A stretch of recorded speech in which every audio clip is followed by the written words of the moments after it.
Hello. As a way of taking a break from the incessant soundtrack posting, I thought I would show this. I got something in the mail. So you might notice that recently I've been buying a lot less from secondhand shops and getting a lot more in the mail because I've talked about that before, but basically it's it's getting harder and harder to find decent stuff in the secondhand shops, and you need time, free time, which I don't have a lot of at the moment, to be going around searching out the places. Um, I imagine in the new year I'll have more time to be going around secondhand shops in the kind of New Year, Christmas holiday period. But for now, I'm finding it a lot more efficient, and well, it's not even really about efficiency. It's just I'm past the point of just buying easy to find stuff, and I'm looking more to fill specific holes in my collection. And to do that just by going around second-hand shops and finding things by chance is nigh on impossible. Going around second-hand shops is good for finding hidden gems and sometimes coming across things that you were looking for, but usually more just kind of finding things that you didn't know you wanted, or maybe even you didn't want. This is packed very tightly. But when it comes to actually, I want this thing. I've been looking for this album, and then trying to get it. You a lot more. If you don't want to spend a lot of money, the best way to do that, I found recently, is using the trading groups on Facebook. Now, wherever you may be, I'm not sure if you have. That's probably better.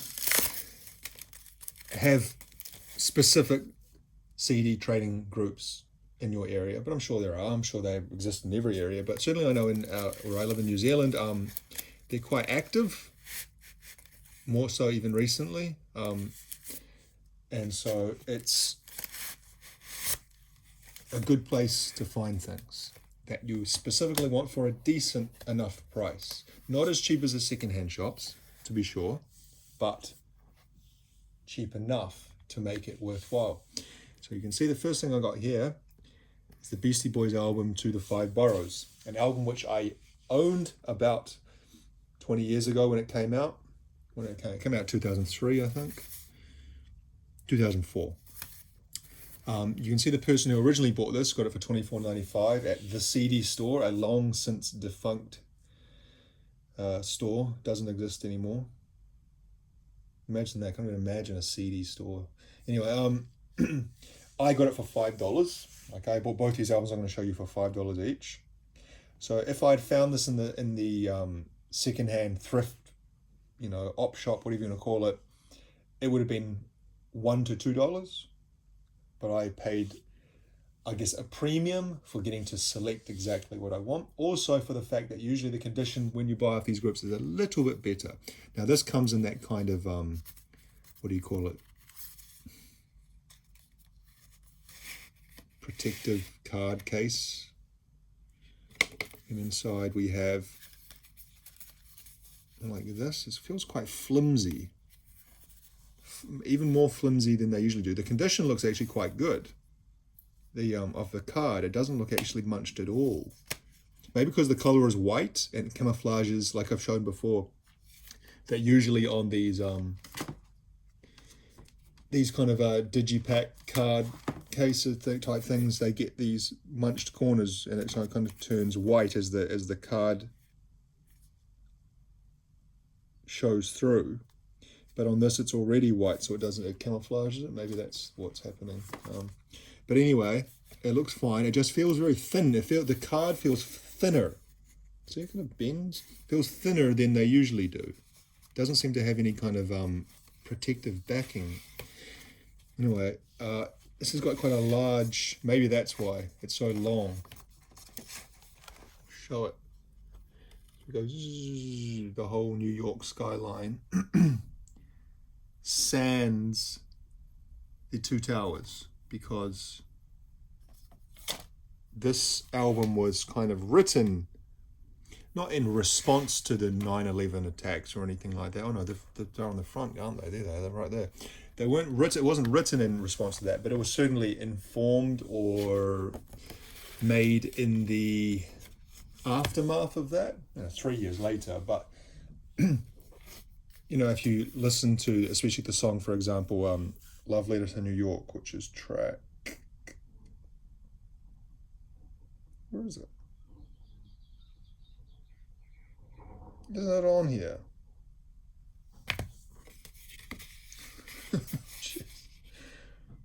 Oh, an open. No, I love that. An open letter. It's track 12. Sorry, I just missed it. Track 12, an open letter, not a love letter. An open letter to New York. It's a different kind of letter, isn't it? A love letter and an open letter. An open letter sounds much more business-like. If you listen to that, obviously that's kind of talking about New York and what New York is and the greatness of New York and how even if bad things happen, you can't keep this down. The rest of the album's quite a I don't really know enough about hip hop or rap to kind of comment about the technicalities of it. It seemed kind of like a bit old school. Like if you look at the song titles, "Check It Out," "Right Now," "Rhyme the Rhyme Well," "We Got That." That kind of sounds like a the kind of titles they would use in their first album in License to Ill. But it's an album that I quite liked. I don't have a lot of memories of it, but I'm trying to re-get all the Beastie Boy albums that of their whole discography. I currently have, in the past, I think I've owned all their albums at one time or another on CD. But right now I have Hello Nasty, Ill Communication without the case, without the dual case, just the disc and only the disc. The Root Down EP, another EP, Sounds of Science Anthology, and now I've got To the Five Boroughs. I saw someone was selling Check Your Head on the group the other night, but I don't like to kind of do more than one purchase a week. So these two together were $5. So I spent $10 on two CDs, and then there was $5 shipping, so $15. That's kind of like enough for 1 week, I find. $15 is about $7 or $8 US. Really, I guess, unless I'm going out and buying in a shop, like sometimes I guess every kind of 3 months I'll have like one day where I'll kind of splurge and spend like kind of $30 at actual music shops. But if it's just buying secondhand week to week, I kind of generally don't like to spend over $10 to $15. Many weeks I spend nothing. But like I said, I am buying more online nowadays, and so the price is a little bit higher, but the selection is better. So that's the first thing I got. You can see here it's got that copy control thing. Remember that? I found that this popped up on CDs between about 2003 to about 2007, where the record companies, so it's supposedly you can't burn the CD. There's some sort of thing on it. I can't remember exactly how it works. I remember it could be bypassed really easily, but see reverse for details, okay. Oh, it's so bloody little. This disc contains copy control technology. It looks like it's got some sort of bonus stuff as well, because it's telling you how to put it into your computer or DVD player. Yeah, as far as I remember, it just enabled the CDs to not be ripped or burned. Or burned, no, obviously that's done separately, but you can't, the way that used to be, you would rip the audio data off the CD, and then you would have it either, I guess, in iTunes or on the computer as MP3 files or those other kind of files.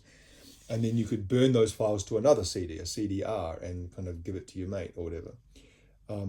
This technology tried to limit that or stop that, but it was unsuccessful because I remember something you could bypass it almost immediately. It didn't do what it's supposed to do. And it was a silly idea anyway, because by this time, file sharing was, you know, completely overtaken all this anyway. So it wasn't as though it was the burning of the CD was that was part of it, but it was only a small part of it. And so it seemed like as far as a counterpunch by the record industry, it seemed like a pretty weak and ineffective one. And now we receive what, in 20 years later, it seemed completely pointless. But you do see that label, that symbol on CDs of this era. And it's kind of ugly, really. It would be a lot nicer if that wasn't there. Why not just have it on the back only instead of on the front? And it's not just a sticker, it's actually like part of the printed, cover work, artwork. It really is indicative of the record industry's attitude toward this kind of stuff. This sticker here, I'll keep it on. I imagine this has been on here for 20 years at least. Oh, no, not at least, because 2000, so it's been on here for 20 years. About, if I try to peel this off now, there's two ways it could go. It could completely just come off really easily because the glue has become very brittle and dry, and so it kind of almost just comes off with little effort. The other path is that it would be stuck to it and would rip the card material, and so I'm not going to try. I like to kind of keep those on there sometimes as a kind of like little time capsules or symbolic of the time. You can see the prices, you see these things that don't exist anymore. Second up, what's the next one? This is an album I've been looking to buy, not because I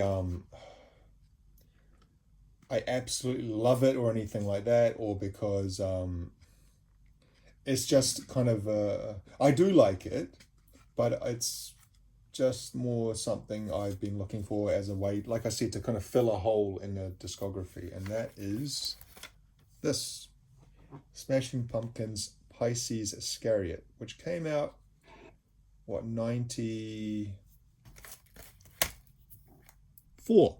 Okay, so that was like a year after Siamese Dream. Siamese Dream came out in 93, yeah, because Gish was 91. That was the same year as all those other albums like Nevermind and Bad Motorfinger and Blood Sugar Sex Magic and the Black Album and probably some other ones I'm forgetting. And this Gish came out in 91, the same year. Then Siamese Dream came out in 93. And then this came out, a compilation after, the year after. And this is supposedly covers like the B-sides and other bits and pieces from the period, I guess the Gish and Siamese Dream period. You can see the jewel case is gone. The teeth, they're sitting there, not doing much use. So that's slipping around, that's not good. There's a very young band. James Iha especially looks quite young. Darcy, William Patrick Corgan III, Jimmy Chamberlain, one of the greatest drummers of this era, of the kind of alternative rock 90s, whatever you want to call it, era. I'd say Jimmy Chamberlain would be up there as probably, of those mainstream bands that found mainstream success, I'd say he would be up there as probably the best drummer.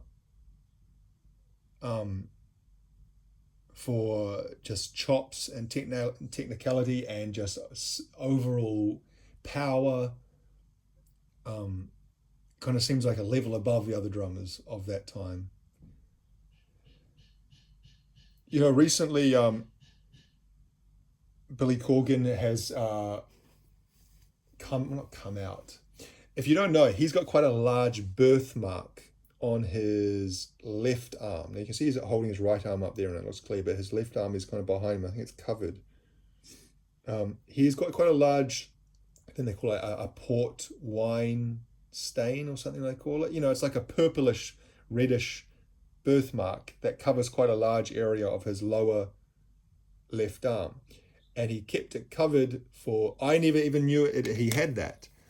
And he posted a photo on Instagram, and it was visible, but he didn't make comment of it.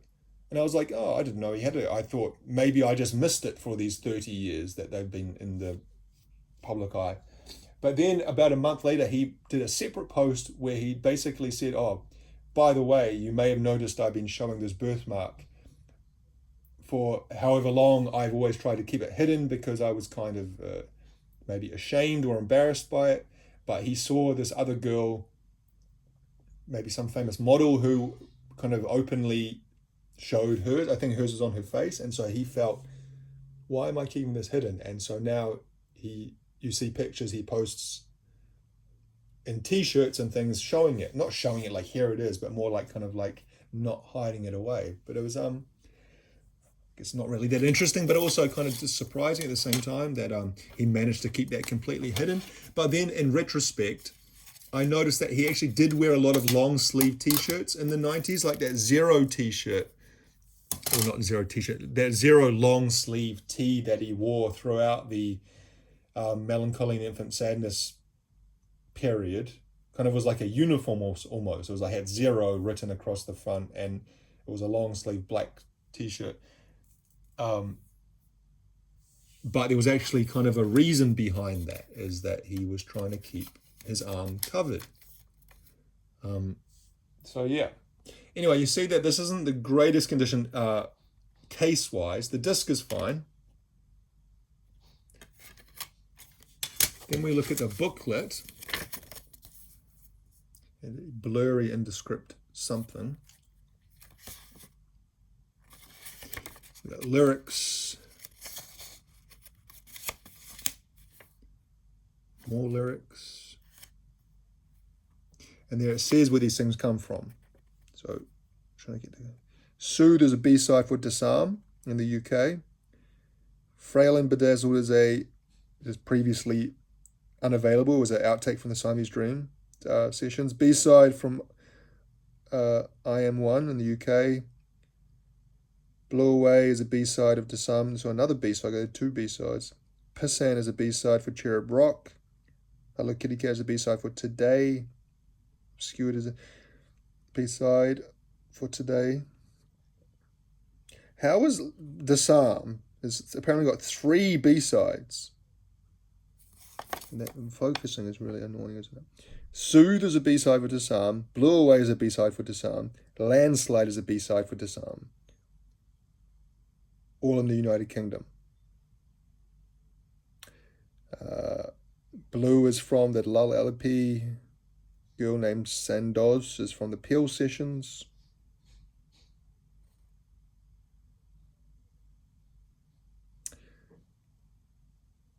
If you know the Peel Sessions, John Peel was a British DJ on one of the BBC radio channels. BBC channel, I don't know, whatever. And he was quite famous for breaking new bands and kind of not playing mainstream stuff at all. Like he played like things like Nirvana like well before they were popular, like during when they were still, you know, in the Bleach era, and other bands like that, not just kind of rock bands, but also kind of electronic acts and all sorts. He's kind of, and so a Peel session is when the band would go to his studio and do a live performance that would be played on the radio. So you see Peel sessions are quite common. Some bands release those separately as kind of recordings, like Boards of Canada have a Peel Sessions album that they released. And one of these is a Peel Sessions performance. All songs written by Billy Corgan, except Plume, which is written by him and James Iha. Blew Away, which is written by James Iha. And Landslide, which is obviously the Fleetwood Mac cover, written by Stevie Nicks. Girl Named Sandoz, written by Eric Burden and John Vida from The Animals. So I remember this was like a big thing when it came out when I was a kid, because Siamese Dream was pretty massive. And, you know, when a band has a huge album like that, like Siamese Dream was, I would have been about like 13 or 14 when that came out. It was big time. It was really popular. And the kind of people you have that kind of time to strike while the iron is hot. And so some bands did that I guess like Nirvana did with Incesticide. After Nevermind was massive, they released that, which was the same kind of thing, was kind of like a collection of previously unreleased stuff from earlier in their career. And then I was about to say something. Oh, yeah, so, and then there was obviously 2 years, what, 95, they released Melancholy and Infinite Sadness. So it was quite a lot of stuff released there in like a 2 or 3 year period, 93, 94, 95. Anyway, I will leave it there. That wasn't that interesting, was it? But happy to have those two things. Like I said, they're kind of filling holes in my collection, because those are two bands that are very important to me, the Smashing Pumpkins and the Beastie Boys, very important in my formative years and my kind of early music fandom, bands that I listen to still quite a lot now. Just listening to the Smashing Pumpkins yesterday as I was walking home from work. And the Beastie Boys I also listen to quite regularly. So it's not as though it's kind of like museum pieces that I just want. They are bands that I would definitely call myself a fan of. Anyway, we'll leave it there. Thank you for watching.